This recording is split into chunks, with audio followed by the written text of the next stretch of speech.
All right, everybody. Matt M. Roy back once again. Figured I'd go ahead and do a vlog. You can see Mom's over here dusting. She loves to clean.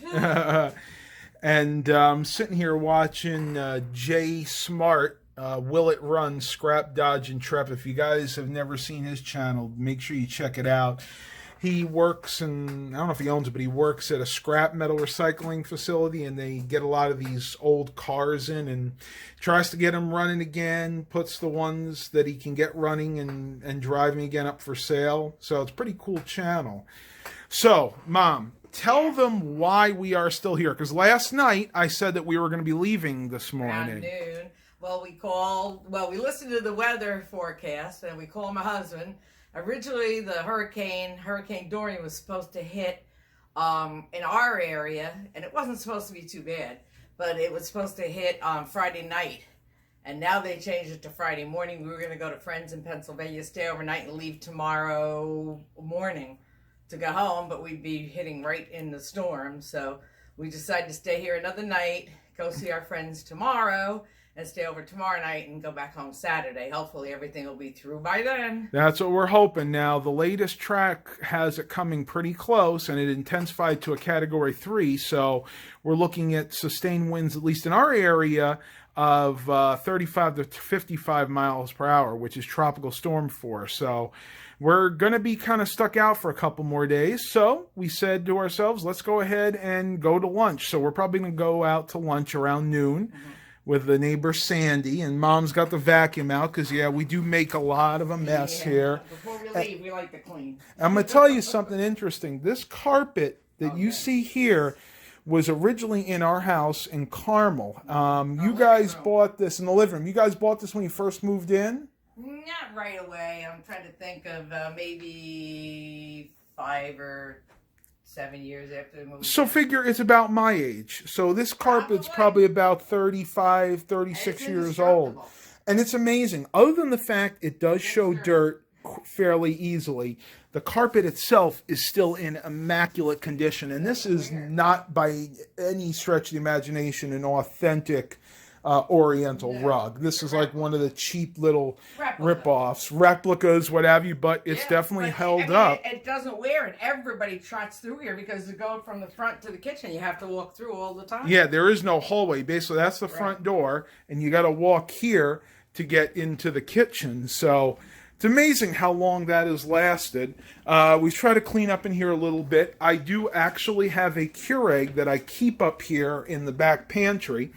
This is just like an old B79 or something like that. I got it up here a while back.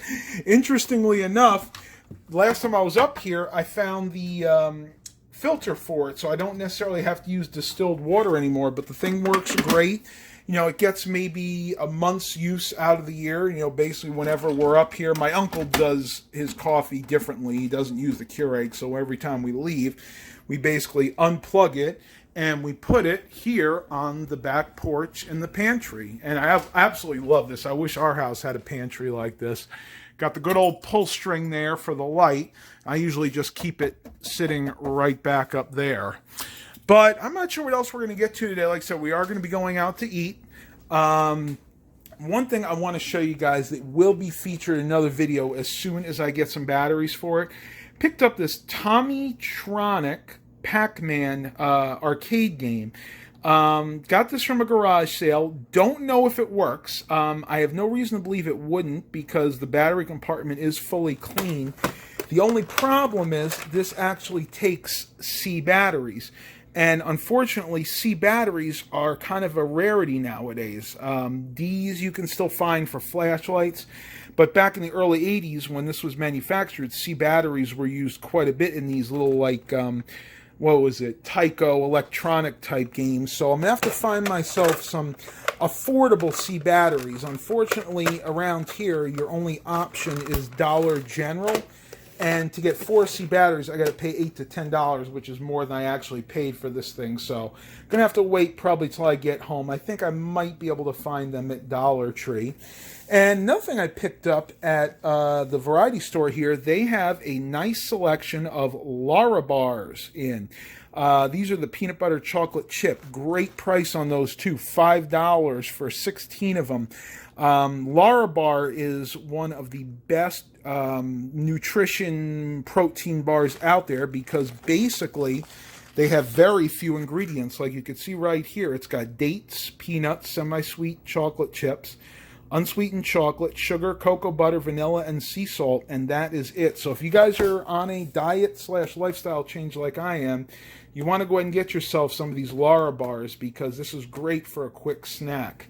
All right, tubers, I'm going to pause the vlog, see what the rest of the day brings, and talk to you guys on the flip side. All right, tubers, so we just got the 11 o'clock update on Hurricane Dorian. Has been downgraded to a Category 2, so that's good. That means the winds will be a little bit less by the time it gets to us. And you got to remember, we are in the Hampton Roads section of Virginia, which is basically close to Virginia Beach. So whatever the Outer Banks get, we get just a little bit less than that. So I'm hoping that the winds are going to be on the lower end of that, maybe the 35 mile per hour versus the 55 mile per hour wind speeds, because believe it or not, that 15, 20 mile per hour difference is the difference between us being able to go home this week and maybe not being able to go home until the following week, because at around 50 miles an hour, which is, I think, still technically tropical storm speed, I'm not 100% sure, but around that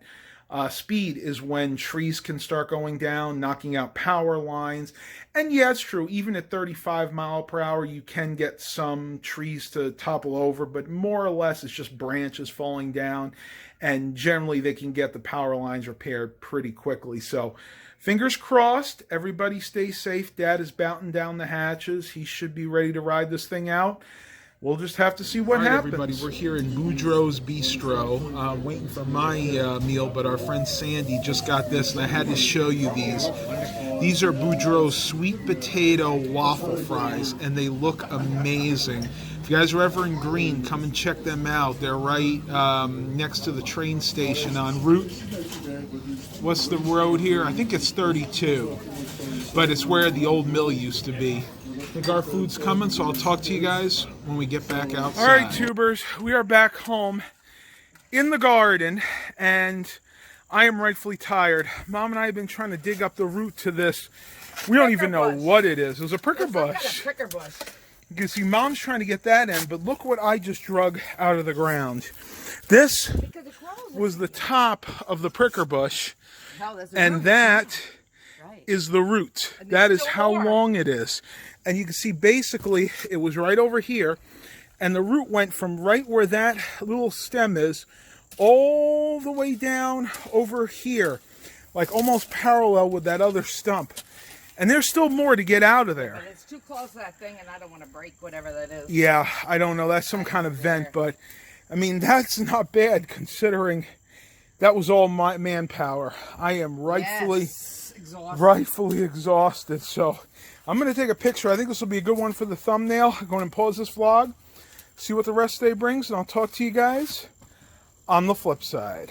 All right, tubers, I had to go back inside because we need to figure out how to permanently kill those roots. And since we can't get to the entire root itself, ideally the way you do it is you pull the entire root out, therefore starving the tree or the plant from ever growing again. The only other way that I've seen that you can do it is you actually have to drill holes in the rest of the root that is still visible and put herbicide inside, or if you want to do it naturally, you can do something like vinegar and warm water. But unfortunately, in this case, the root is actually going under the house. It's actually growing into the foundation, so there really is no way to get to the entire root.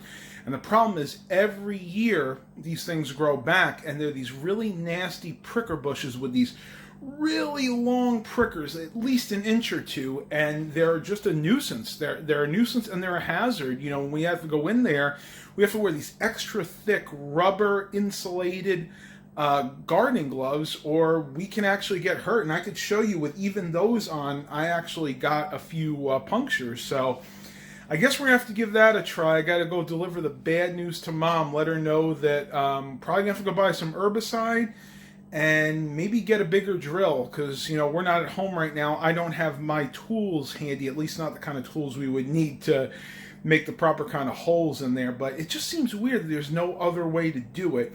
And yeah, it's been a lot of years of neglect. You know, they haven't kept up with it like they should have. So that's what's kind of allowed the roots to grow under the foundation. So I'm going to work on that today. We'll see what the rest of the day brings. Not exactly sure what we're going to do. I did not get a lot of sleep last night. My allergies are doing really bad here, as they usually do after a week. But I'll talk to you guys on the flip side. All right, everybody. So we're trying to prop up these rows of Sharon bushes, what we think they are. Mom's putting a nail in right now to try to do that. Not the ideal kind of nail, but it's the only ones we could find. That's about as far as I can get it in. That'll work. That should hold them up nicely. And Sandy, our neighbor's helping out a little bit. Hey. Getting all these dead branches down. Wow, look at all this. And this stuff is really thin too. I mean, this you could probably, let me see. Yeah, this I could just snap with one hand. Absolutely amazing how old that is. Probably been dead for a long time. But we still have our work cut out for us. The sun is out. The weather's very nice right now, so we have that going for us. And when we're done here, I am going to go inside and take a nap, because I'm working on about 4 hours of sleep. So go ahead and pause this vlog. Let us finish the work. And then it's going to be time for a little siesta. Talk to you guys later. All right, tubers, sitting down here at the Ball Flats Park in Greene, watching the Shenango River go by. It's actually pretty tame right now. They have not had a lot of rain here, so it's kind of low. You can still kind of see the banks, little sand barges in the middle. Doing okay. I'll be honest with you, though. I'm ready to get home. Being away for a week or more, especially having to sleep on a futon, can really get to you, especially in the lower back region. And I am really starting to feel it right now. I've noticed that I don't sleep as well. I got about 4 hours of sleep last night, and when I woke up, I could tell that there was something wasn't quite right in my lower back. And I'm sure it's nothing major. Don't worry, guys. I'm not going to have any major issues, but it's just because I'm sleeping on a less familiar bed. My body is starting to tell me, hey, Matt, it's time for you to get back home, get to your usual routine, and get to be in your own comfortable bed. Now, I want to turn you guys around here, because I want to show you what I've actually been riding since we've been up here. This is a bike that I haven't really showed you guys before, but it's one that I am very, very happy with. So let me flip you around and show you what my conveyance has been. So though some of you who have been with my channel for a long time probably have seen one of these before, this is a Huffy Iron Man. You can see you got the Huffy logo right there. Iron Man right down there. This is a 21 speed mountain style bike. I'm called a mountain style because it's not quite a mountain bike, but it's kind of like a mountain street hybrid. It does have the Shimano gears, which I really, really like. And the really cool part about this, they are the ratchet shifting gears, which are, in my opinion, one of the easiest ones to shift, especially if you're going at higher speeds, versus the ones that are on the actual handlebars and you have to twist. Those can be kind of a pain. This has some really, really nice thick rubber grip. So again, when I'm going up and down a hill, I want to be able to grip my bike firmly and know that I'm not going to lose control. And then, of course, for those other times when you're just kind of relaxing, trying to do a regular level street ride, you can have your hands up here. Now, that helps you with your shoulders. Riding a bike like this, you're kind of hunched over a lot, and that can weigh on your shoulders, and this kind of gives you a little bit of rest there. Now, this is by no means an expensive bike. Brand new, these were $250, $300, somewhere in that price range. And you are missing some things that you would find on the more expensive bikes. Like, you don't have any types of shocks on these bikes. You have the regular brakes on here, not disc brakes. It eludes me what they actually call these, but they're just the standard bike brakes. And it is a steel frame, so I'm going to let you know right now, this bike is heavy. Like, I can barely lift this up with one hand. But overall, I really am impressed with this bike. For being a lower end Huffy bike, I have to say this thing really does hold up to the elements. Now, I picked this up from a garage sale, I'd say about a year or two ago locally for about $20. And I actually had two of these, and they both came from garage sales locally where I live in Virginia. One thing you really got to watch out for, and yes, this is starting to have that problem. If you look really close here, I don't know if the camera will pick it up, but you can see the tires are just starting to get dry rotted. Might be able to see it better on this side. Yeah, if you look really close around the rim there, you can kind of see the dry rot just starting. There we go, like right in there. So eventually these tires will need to be replaced, but I think they still have a lot of life left in them, because you got to remember, these have tubes in them. So what will happen eventually is the tire will start to bubble up. The tube will probably be fine, but the tire will bubble up, and at that point it's going to be time for new tires. But that is probably a long way down the road. And yes, I've been riding this bike all over the place, down here at the Ball Flats, basically by the riverbanks over here, and on the other side where they have the Page Seed Company. So it has definitely gotten some mud on it. I think I might go ahead and run this over to the car wash later before we leave and just kind of hose it off. But that has been my two-wheeled conveyance the entire time we have been here. So I'm going to go ahead and enjoy the rest of this beautiful day looking at that butterfly. I'm going to end the vlog here. Thank you guys so much for being subscribers. Please continue to like and subscribe. And as always, have a blessed day, everybody.